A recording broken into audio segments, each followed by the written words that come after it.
പിതാവിനും പുത്രനും പരിശുദ്ധാത്മാവിനും സ്തുതി, ആദിയിലെ പോലെ ഇപ്പോഴും എപ്പോഴും എന്നേക്കും സ്തുതിയായിരിക്കട്ടെ.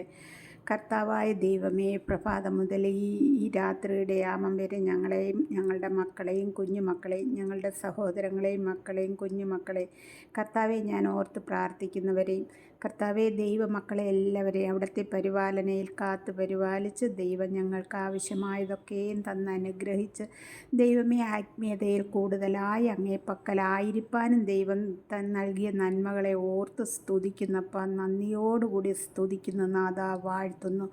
ഈശോനാഥ, തിരുഹൃദയ മാസത്തിൻ്റെ വണക്കത്തിൻ്റെ അവസാന ദിവസമായ ഇന്ന് ഞങ്ങൾക്ക് ഈശോയുടെ തിരുഹൃദയത്തെക്കുറിച്ച് കൂടുതൽ അറിയുവാൻ ഇടതന്നതിനെ ഓർത്ത് നന്ദിയോടെ സ്തുതിക്കുന്നു നാഥ. നമുക്ക് കിടക്കുന്നതിന് മുൻപായിട്ട് 3-4 വചനവാക്യങ്ങൾ വായിക്കാം. ഞാൻ ഇന്നെടുത്തിരിക്കുന്നത് സങ്കീർത്തനങ്ങളുടെ പുസ്തകം 42-ാം അധ്യായത്തിൽ നിന്ന് ഒരു 3-4 വാക്യങ്ങൾ വായിക്കാം.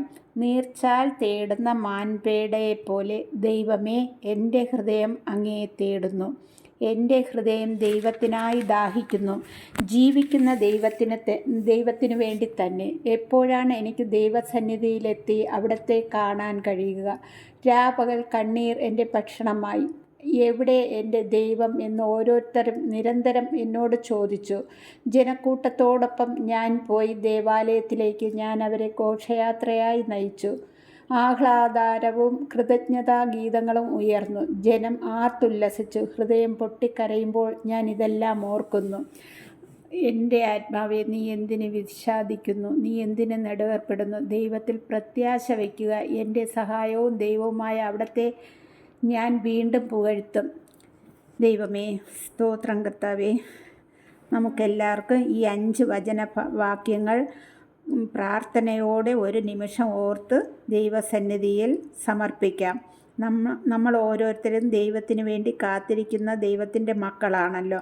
അപ്പോഴും നമ്മുടെ ഹൃദയം വിഷാദമായിരിക്കുന്നത് ദൈവം കാണുന്നുണ്ട്.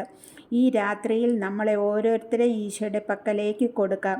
ഈശോയെ, ഞങ്ങൾക്കിന്ന് തന്ന എല്ലാ അനുഗ്രഹങ്ങൾക്കായും നന്ദി പറയുന്നപ്പ. യാത്രയിൽ കൂടെ ഇരുന്ന് ഞങ്ങൾക്ക് ഭക്ഷണപാനീയങ്ങൾ തന്ന് ഞങ്ങൾക്ക് ആവശ്യമായതെല്ലാം അവിടെ നിന്ന് നൽകിയതിനെ ഓർത്ത് നന്ദി പറയുന്നു നാഥ. ഈശോപ്പ, ഞങ്ങളിതാ ഉറങ്ങാൻ പോകുന്നു. അവിടുത്തെ ദൂതഗണങ്ങളെ കൊണ്ട് ഞങ്ങൾക്ക് കോട്ട കെട്ടണമേ കർത്താവെ. ഒരു അന്ധകാര ശക്തികളോ ഒരു പൈശാചിക ശക്തികളോ കവർച്ചക്കാരോ ദുഷ്ടന്മാരോ ആരും തന്നെ ഞങ്ങളെ ശല്യം ചെയ്യുവാൻ ഇടയാക്കാതെ വണ്ണം ഞങ്ങളെ അവിടെ നിന്ന് പരിപാലിച്ച് ദൈവദൂതഗണങ്ങളാൽ കാത്തുകൊള്ളണമേ. അമ്മ മാതാവും ഞങ്ങൾക്ക് വേണ്ടി എപ്പോഴും ഈശോനാഥനോട് പ്രാർത്ഥിക്കുകയും ചെയ്യണമേ. ആമേൻ.